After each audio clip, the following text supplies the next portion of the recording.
நீலகிரி மாவட்டம் கூடலூர் அடுத்த ஓவேலி பேரூராட்சிக்குட்பட்ட கிளவன்ஸ், திருவள்ளுவர் நகர், சுபாஷ் நகர், ஆரூற்றுப்பாறை உள்ளிட்ட விவசாய பகுதிகள், மக்கள் குடியிருப்புகள், தனியார் தேயிலை, காபி, ஏலக்காய் தோட்டங்கள் உள்ளிட்ட பகுதிகளில் கடந்த 4 வருடங்களுக்கும் மேலாக சுற்றித் திரியும் ராதாகிருஷ்ணன் என்ற யானை இதுவரை 12 மனித உயிர்களை தாக்கிக் கொண்டதாக கூறப்படுகிறது.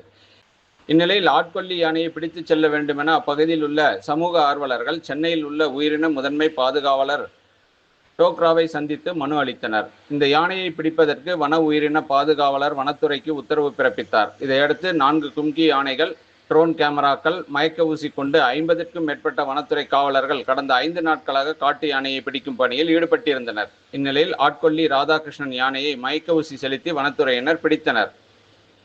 எல்லமலை குறும்பர் பள்ளம் பகுதியில் பரன்கள் அமைத்து மயக்க மருந்து நிரப்பப்பட்ட துப்பாக்கிகள் மூலம் வனத்துறையினர் பிடித்தனர். கும்கி யானைகள் உதவியுடன் முதுமலைக்கு கொண்டு செல்லப்படும் காட்டு யானை அங்கு காலர் ஐடி பொருத்தப்பட்டு யானை கண்காணிக்கப்படும் என வனத்துறையினர் தெரிவித்தனர்.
ராகம் டிவி யூடியூப் பக்கத்தை சப்ஸ்கிரைப் செய்யுங்கள்.